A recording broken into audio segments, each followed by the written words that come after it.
নমস্কাৰ। আজিৰ বিষয়টোৰ ওপৰত মই মোৰ নিজৰ দৃষ্টিভংগীৰ সৈতে কথা পাতিবলৈ চেষ্টা কৰিম। বন্ধুসকল, পলিটিকেল হিংসা কিয় হয়? পলিটিকেল হিংসা বুলি ক'লে আমি সদায় দেখি থকা মাৰপিট, ৰাস্তাই ঘাটে শিল দলিওৱা, কাৰোবাৰ মূৰ ফলা, কাৰোবাৰ হাত ভঙা, হাত কটা, গুলি মাৰা, সেইবিলাক সততে আমি শুনিবলৈ পাওঁ নিউজ চেনেল বাতৰিবিলাকত। কিন্তু সেইবোৰ কিয় পায়? আমাৰ সমাজখনে সেইবোৰক কিয় আদৰি লৈছে? কিয় এইবোৰক উৎসাহিত কৰিবলৈ চেষ্টা কৰিছে? যুৱ প্ৰজন্ম কিয় বাৰে বাৰে ডাইভাৰ্ট হৈছে পলিটিকেল ভায়লেন্সৰ দ্বাৰা? কিয় আমি সেইবিলাকক ৰোধ কৰিবলৈ চেষ্টা কৰা নাই? কি আমি নিশ্চুপ হৈ কৰিছোঁ? আমি নিশ্চুপ হৈ গৈছোঁ যে আমি সেইবিলাক ক'ব নালাগে, সেইবিলাকৰ ওপৰত প্ৰশ্ন উত্থাপন কৰিব নালাগে। যি পলিটিকেল ডাইভাৰ্জন হৈছে, বৰ্তমান ৰাজনীতি যি দিশত গতি কৰিছে, সেইসকল আমি কি ভাল দিশলৈ আমি লৈ যাব নোৱাৰোঁনে? সেইটো কি আমাৰ সহজ সৰল জীৱনৰ, আমাৰ সুস্থ মানসিকতাৰ সেইটো দায়িত্ব নহয়? বন্ধুসকল, সেই প্ৰশ্নৰ উত্তৰ বিচাৰিব লাগিব আমি। প্ৰথমতে উত্তৰ বিচৰাৰ আগতে আমি তাৰ কাৰণসমূহ এনালাইচিছ কৰিব লাগিব। আমি কাৰণসমূহ বুজি পাব লাগিব যে কিহৰ কাৰণে সেইবিলাকৰ সৃষ্টি হৈছে। বন্ধুসকল, আমি প্ৰথমতে নিজৰ মানসিকতাৰ পৰা আমি আৰম্ভ কৰিব লাগিব। আমাৰ মানসিকতাৰ দ্বাৰাই সেইবিলাক বেছিকৈ প্ৰভাৱ কৰিছে। আমি কি ধৰণৰ চিন্তা কৰি আছোঁ বৰ্তমান যুগত, আমি কেনেকৈ চিন্তা কৰিছোঁ, আমি সেইবিলাকক লৈ আমি কি ধৰণৰ দৃষ্টিভংগী আমি পুহি ৰাখিছোঁ, সেইটো বহুত ইম্পৰ্টেণ্ট হয়। বন্ধুসকল, মানৱিক যিটো দৃষ্টিভংগীৰ পৰা আমি যদি আৰম্ভ কৰিবলৈ যাওঁ, তেনেহ'লে প্ৰথম কাৰণটো হৈছে আমাৰ পৰিচয় আৰু দলীয় স্বাৰ্থ। পৰিচয়, সকলো মানুহে পৰিচয় বিচাৰে। সেই পৰিচয় হয়তো কাৰোবাৰ কাৰণে হ'ব পাৰে জাতিৰ পৰিচয়, কাৰোবাৰ কাৰণে হ'ব পাৰে ৰাজনৈতিক পৰিচয়, কাৰোবাৰ কাৰণে ব্যক্তিগত পৰিচয় হ'ব পাৰে। কিন্তু যেতিয়া এজন মানুহে কোনো এটা ৰাজনৈতিক দলক নিজৰ ব্যক্তিগত একদম নিজৰ বুলি আপোন কৰি লয়, নিজৰ পৰিচয় বুলি আপোন কৰি লয়, নিজৰ পৰিচয় বুলি ধৰি লয়, তেতিয়া সেই ব্যক্তিজনে সেই দলটোৰ বিপক্ষে বা সেই দলটোৰ বিৰুদ্ধে যিকোনো মন্তব্য তাৰ কাৰণে ব্যক্তিগত আঘাত যেন লাগে। ফলত তেওঁ কোনো কথা যুক্তিৰে চিন্তা নকৰে, আৰু সেই যুক্তিৰে চিন্তা নকৰাৰ ফল হিংসাৰ সৃষ্টি কৰে। দ্বিতীয়তে যদি আমি ক'বলৈ যাওঁ, তেনেহ'লে আমি ক'ব লাগিব ক্ৰোধ আৰু অনিশ্চয়তা, ভয় আৰু শংকা।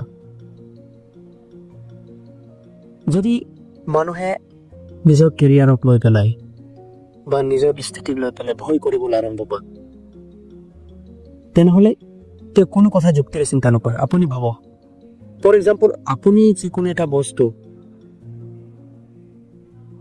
আপুনি আহিবলগীয়া অনিশ্চয়তাক লৈ পেলাই আপুনি যদি বাৰে বাৰে শংকিত হৈ আছে, আপুনি যদি ভাবিছে এইটো শুনি মোৰ ভৱিষ্যত কেৰিয়াৰৰ কি হ'ল, মই যদি মোৰ পলিটিকেল পাৰ্টিটো যদি হাৰি যায়, তেতিয়া মোৰ কি অৱস্থা হ'ব?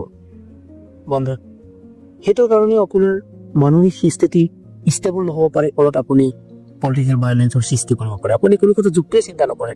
সেই যিটো ভয় আৰু অনিশ্চয়তাক বাৰে বাৰে পলিটিকেল নেতাবোৰে, ডাঙৰ ডাঙৰ লিডাৰবোৰে, যিসকলৰ কাৰণে যুৱ প্ৰজন্মই পিছত লাগি ফুৰি আছে, সেইসকলে ব্যৱহাৰ কৰে যে মই যদি হাৰোঁ বা মোৰ পাৰ্টিটো যদি হাৰে, তেনেহ'লে আপোনালোকৰ জীৱিকা, আপোনালোকৰ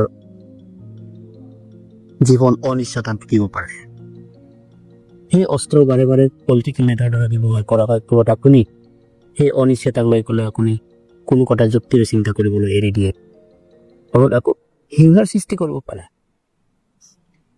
আপুনি যদি খং কৰে, তেনেহ'লে সেই খঙৰ পৰিণামস্বৰূপে আপুনি হিংসাৰ সৃষ্টি কৰিব পাৰে। আপুনি ভাবক, ফ্ৰাষ্ট্ৰেশ্যন আৰু এগ্ৰেশ্যন যিটো বস্তুটো বহুত ইম্পৰ্টেণ্ট হয়। আপুনি যিকোনো লাইফত এই থিয়ৰিটো আপুনি ইউজ কৰিব পাৰে, বা আপোনাৰ জীৱনতো সেইটো বাৰে বাৰে আপোনাক নেগেটিভ দিশলৈ লৈ যাব পাৰে। মই বাৰে বাৰে কৈ থাকোঁ, আপুনি যেতিয়ালৈকে গভীৰ চিন্তা কৰিব আৰম্ভ নকৰে, তেনেহ'লে সেই কথাবিলাক আপুনি অনুধাৱন কৰিব নোৱাৰিব। আপুনি ধৰক ভয় আৰু শংকাৰ যেতিয়া আপোনাৰ মনত সৃষ্টি হয়, তেনেহ'লে আপুনি কোনো কথাই যুক্তিৰে চিন্তা কৰিব নোৱাৰে। আৰু সেই ভয় শংকা ৰাজনীতিৰ ক্ষেত্ৰত কিদৰে সৃষ্টি হয়, আপুনি সেইটো কথা ভালদৰে জানে। যেতিয়া আপোনাৰ পলিটিকেল পাৰ্টিৰ সংকটৰ সৃষ্টি হয়, আপুনি যদি ভাবে আমাৰ পলিটিকেল পাৰ্টি হাৰিব পাৰে, আমাৰ কোনো কাম ভাল পূৰ্ণ হ'ব পৰা নাই, তেতিয়া আপুনি সংকাৰ সৃষ্টি হ'ব, আপোনাৰ ক্ৰোধৰ সৃষ্টি হ'ব, ফলত এইটো ফ্ৰাষ্ট্ৰেশ্যন এগ্ৰেশ্যন সেইটো থিয়ৰীৰ আধাৰত কাম কৰিব আৰু আপোনাৰ মানসিকতাক হিংসাৰ ফালে লৈ যাবলৈ ঠেলি দি হিংসাৰ ফালে লৈ যাব বন্ধ হ'ব। সেইটো এটা ভয়ানক দিশ নহয় জানো? আপুনি সংযম হোৱাটো শান্তভাৱে গভীৰভাৱে চিন্তা কৰাটো বহুত প্ৰয়োজনীয় প্ৰতিটো ক্ষেত্ৰত, সামাজিকভাৱে হওক বা ব্যক্তিগতভাৱে হওক। চতুৰ্থতে যদি আমি ক'বলৈ যাওঁ তেনেহ'লে নেতাৰ যিকোনো বিহেভিয়াৰ হয়, পলিটিকেল লিডাৰ্ছ, আপুনি যদি অন্ধভাৱে কাৰোবাক বিশ্বাস কৰে তেতিয়া সেই ব্যক্তিজনৰ যিকোনো কথাই আপোনাক সত্য যেন লাগিব। তেওঁ যদি ভালদৰে হিংসামূলক কথা কয় আপোনাৰ মানসিকত হিংসামূলক হৈ যাব। তেওঁ যদি বিভাজনৰ ৰাজনীতি কৰে তেনেহ'লে আপুনি বিভাজনৰ ৰাজনীতি কৰিব।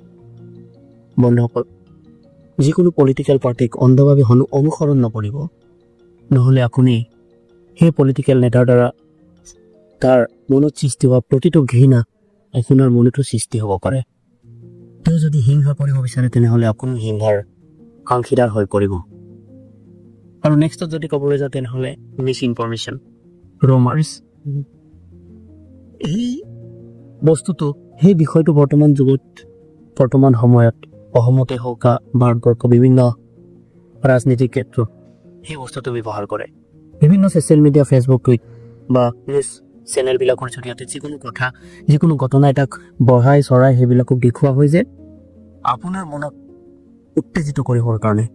আপুনি সেই ভিডিঅ' সেই নিউজবিলাক চাই পেলাই আপুনি এনেকুৱাকৈ ভাবিব যে সঁচাকৈ সেইটো আপুনি সংবেদনশীল ব্যক্তি হিচাপে আপোনাৰ প্ৰতিক্ৰিয়া দিয়াটো আপুনি নিশ্চয় বিচাৰিব। আৰু সেইকাৰণে আপুনি ভাল বেয়া বিচাৰ নকৰাকৈ আপুনি আপোনাৰ মতামত দিব। আপুনি হিংসাক প্ৰোৎসাহিত কৰিব, হিংসাৰ ক্ষেত্ৰত আপুনি উৎসাহিত কৰিব, যিকোনো প্ৰকাৰে আপুনি আপোনাৰ সত্যতা প্ৰতিপন্ন কৰিবলৈ চেষ্টা কৰিব। কিন্তু সেই অতি সংবেদনশীল আৰু অসত্য বিচাৰ নকৰাকৈ আপুনি কৰা প্ৰতিক্ৰিয়াই সমাজত এটা ডাঙৰ হিংসাৰ সৃষ্টি কৰিব পাৰে। তাৰ কাৰণে আপুনি ভাল বেয়া চিন্তা কৰাটো আপোনাৰ কাৰণে বহুত পৰি যাব। তাৰ কাৰণে আপুনি নিজক বুজিও পাব লাগিব। আপুনি ভাবিব লাগিব মই সমাজৰ কাৰণে কি কৰিব পাৰোঁ, বা মই সেই চিন্তাৰ জৰিয়তে মই সমাজক কিদৰে প্ৰভাৱ পেলাব পাৰোঁ, বা আপুনি হয়তো সদায় সত্য হয়নে বা সদায় আপুনি সত্য হ'ব নোৱাৰে, সেই কথাটো আপুনি ভালদৰে এনালাইচিছ কৰিব লাগিব। তাৰ নেক্সট কাৰণবিলাকত যদি আমি ক'বলৈ যাওঁ তেনেহ'লে সামাজিক কাৰণো বহুত আছে। সামাজিক কাৰণবিলাকৰ ভিতৰত আমি দুখীয়া, পভাৰ্টি আৰু অসমতা, পভাৰ্টি এণ্ড ইনইকুৱেলিটি। আপুনি যদি ভাবে সমাজখন কেতিয়াও ষ্টেবল হৈ আছে আমাৰ সমাজত, আমাৰ অসমখন, আমাৰ ভাৰতবৰ্ষখন, তেনেহ'লে আপুনি ভুল হৈছে। এই সমাজখন ষ্টেবল হৈ থকা নাই বৰ্তমান যুগত। এই সমাজখন হৈ পৰিছে অসমতা আৰু দুখীয়াৰ বা দৰিদ্ৰতাৰ দেশ। আপুনি যদি ভাবিছে সঁচাকৈ এই পৃথিৱীখন বহুত ডেভেলপ হৈ গৈছে, আমি সঁচাকৈ বহুত উন্নতি হৈ গৈছোঁ, আমাৰ ভাৰতবৰ্ষ, আমাৰ লোকেলিটি বহুত ডেভেলপ হৈ গৈছে, তেনেহ'লে আপুনি ভুল বুজিছে। আপুনি এতিয়াও আপুনি ভাবিবলৈ আপুনি প্ৰস্তুত হোৱা নাই যে এতিয়াও বহুত অশিক্ষিত লোক, ইভেন আপোনাৰ পৰা আৰম্ভ কৰি আমি সকলোৱে দৰিদ্ৰতাৰ কবলত পৰি গৈ আছোঁ। আৰু সেই দৰিদ্ৰতাই কিমান এটা সৃষ্টি কৰে আপুনি জানো? আপুনি এদিন নহয় এদিন ভাবিবলৈ আৰম্ভ কৰি যে আমাৰ কোনো মূল্য নাই, আৰু সেই মূল্য বিচাৰি আপুনি ৰাজনীতিত কৰিব বিচাৰে। ৰাজনীতিৰ জৰিয়তে আপুনি আপোনাৰ অধিকাৰ সাব্যস্ত কৰিব বিচাৰে, আপোনাৰ মূল্য আপুনি সাব্যস্ত কৰিব বিচাৰে, আপুনি পুনৰ ঘূৰাই আনিব বিচাৰে। তেনে ক্ষেত্ৰত আপুনি ভাল বেয়া বিচাৰ নকৰাকৈ হিংসাৰ সৃষ্টি কৰিব পাৰে। শিক্ষাৰ অভাৱ, ৰাজনীতিয়ে বিচাৰে, পলিটিকেল নেতাবোৰে, চৰকাৰে বিচাৰে কিছু সংখ্যক ঠাইত শিক্ষাৰ ডেভেলপ নকৰাটোৱে ভাল বুলি ভাবে। কাৰণ যেতিয়া সমাজৰ প্ৰতিটো শ্ৰেণীৰ লোক শৈক্ষিকভাৱে ডেভেলপ হৈ যায়, নিজৰ এডুকেশ্যন ছিষ্টেম ডেভেলপ কৰে, তেনেহ'লে ইহঁতৰ কথা কোনে শুনিব? আপুনি ভাবে শিক্ষিত লোকে ৰাজনীতিত হিংসা কৰে, ৰাজনীতিক উৎসাহিত কৰে, ৰাজনীতিৰ প্ৰতি নিজৰ জীৱন ব্যস্ত কৰি ৰাখে? তেনেকুৱা নহয়। প্ৰকৃত শিক্ষিত মানুহে কেতিয়াও নিজৰ ৰাজনীতিৰ সৈতে জড়িত নকৰে, কাৰণ ভাবে ৰাজনীতি এখন অনিশ্চয়তাৰ পৃথিৱী হয়, তাত বহুতো হিংসা, বহুতো বিদ্বেষ, বহুতো বিভাজনৰ ৰাজনীতি চলে। সেইকাৰণে জানি বুজি শিক্ষিত লোকে তাৰ পৰা আঁতৰাই আনে। আৰু যদি শিক্ষিত লোকে কেতিয়াবা ৰাজনীতি কৰেও, তেনেহ'লে সমালোচনামূলক চিন্তাধাৰাৰ জৰিয়তে ৰাজনীতিত আগবাঢ়ে। আৰু সিহঁতে জানি বুজি বিভিন্ন ধৰণৰ চিন্তাৰ উপমেট ঘটায়। আপুনি সেইবিলাকৰ পৰা আপুনি যিকোনো বস্তু আপুনি বিচাৰি উলিয়াই আনে আৰু আপুনি সেইটোকে কোনো এটা স্পেচিফিক টপিক এটা লৈ এটা শুদ্ধ অশুদ্ধ বিচাৰ নকৰাকৈ ফ'ল' কৰিব আৰম্ভ কৰে। বন্ধ কৰ। শিক্ষাৰ ডেভেলপমেণ্ট বহুত জৰুৰী আছে। আপুনি নিজকে আনুষ্ঠানিক শিক্ষাৰে নহ'লেও আপুনি আপোনাৰ জীৱনৰ নিজৰ শিক্ষা, নিজৰ সমালোচনামূলক চিন্তা সেইবিলাক ডেভেলপ কৰিবলৈ চেষ্টা কৰক। আপুনি পিছত গম পাব যে আপুনি সঁচাকৈ সমাজখনক লাহে লাহে সলনি কৰিবলৈ অৰিহণা যোগাব। আৰু ক'বলৈ গ'লে চৰকাৰৰ বহুত দোষ আছে। হিংসা বৃদ্ধি, সেইবিলাক পলিটিকেল হিংসা সৃষ্টি কৰা, ফৰ এক্সাম্পল আইন কানুনৰ ব্যৱস্থা ভালদৰে নকৰা।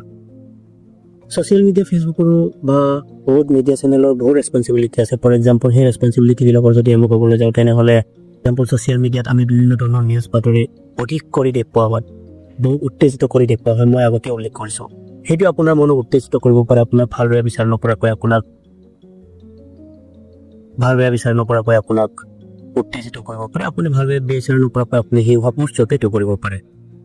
তাৰ নেক্সট যদি ক'বলৈ যাওঁ, তেনেহ'লে ছ'চিয়েল মিডিয়া ইক' চেম্বাৰ, চাৰ্চ ইঞ্জিন অপ্টিমাইজেশ্যনৰ জৰিয়তে আপুনি যিটো দলক ছাপোৰ্ট কৰে বা আপুনি যিটো বিশ্বাস কৰে সেইটোৱে বাৰে বাৰে ওলাই থাকিব আৰম্ভ কৰি। আপুনি যিমানে ইণ্টাৰনেট চলাওক, আপুনি যিমানে ইণ্টাৰনেট নচলাওক বা যিকোনো ব্যৱহাৰ কৰক, আপোনাৰ চিন্তাধাৰাক কেতিয়াও গ্ৰ'থ হ'বলৈ নিদিয়ে এই ইক' চেম্বাৰে। আপুনি যদি বেয়াক যদি ফ'ল' কৰে, আপুনি যদি বেয়া বুলি ভাবে, সেইটো ভাল বুলি ভাবিবলৈ আপোনাক কোনো উৎস আপুনি বিচাৰি নাপাব। কাৰণ আপুনি নহয়গৈ যে ইয়াতকৈ ওপৰত অধিক ভাল চিন্তা আছে। কাৰণ আপুনি যি দেখে আৰু আপুনি সেইটাই দেখি থাকি, আপুনি যেতিয়ালৈকে নিজৰ অন্তৰৰ পৰা নিবিচাৰে যে মই মোৰ পৰিৱৰ্তন আনিব বিচাৰোঁ, তেতিয়ালৈকে আপুনি পৰিৱৰ্তন আনিব নোৱাৰে। বন্ধু, তাৰ সমাধান কি? আপুনি কিদৰে নিজক সমাধান কৰিব পাৰে, আপুনি কিদৰে এই সমাজখনক সলনি কৰে, সেইটোৱে মেইন ডাঙৰ কথা। মই বাৰে বাৰে কৈ থাকোঁ যে সমাজখন পৰিৱৰ্তন কৰিবলৈ হ'লে আপুনি আপোনাৰ নিজৰ ব্যক্তিগত পৰিৱৰ্তনৰ পৰা আপুনি আৰম্ভ কৰিব লাগিব। আপুনি এবাৰ ভাবক, মই যি চিন্তা কৰোঁ, মই যি বিচাৰোঁ, মই যি ব্যৱহাৰ কৰি আছোঁ, মই যি কাম কৰি আছোঁ, এইটো অকল আপোনাৰ নহয়, এইটো সমাজখনৰ, সেইটো পৰিৱেশৰ। আপুনি যি কৈ আছে সেইটো পৰিৱেশ। বন্ধু, আপুনি এবাৰ সোধক, মোৰ জৰিয়তে সমাজখনে কি পৰিৱৰ্তন হৈছে বা মই কৰা কামে সমাজত কিদৰে প্ৰভাৱ বিস্তাৰ আনিব পাৰে। আপুনি মাত্ৰ সেই প্ৰশ্ন কৰক, এই সমাজখন গঠন হৈ যাব। আৰু সেই ভৱিষ্যতখনক আমি উদ্ধাৰ কৰিব লাগিব। ভৱিষ্যত প্ৰজন্মক সেইটো ৰাস্তা আমি দেখুৱাব নালাগিব যে এই পলিটিকেল হিংসাৰ জৰিয়তে কাৰোবাৰ আত্মীয় কাৰোভাৱে যাতে আঘাত জনাবে। চবৰে অধিকাৰ সাব্যস্ত কৰাৰ অধিকাৰ আছে, আৰু এই অধিকাৰ সাব্যস্ত সুস্থভাৱে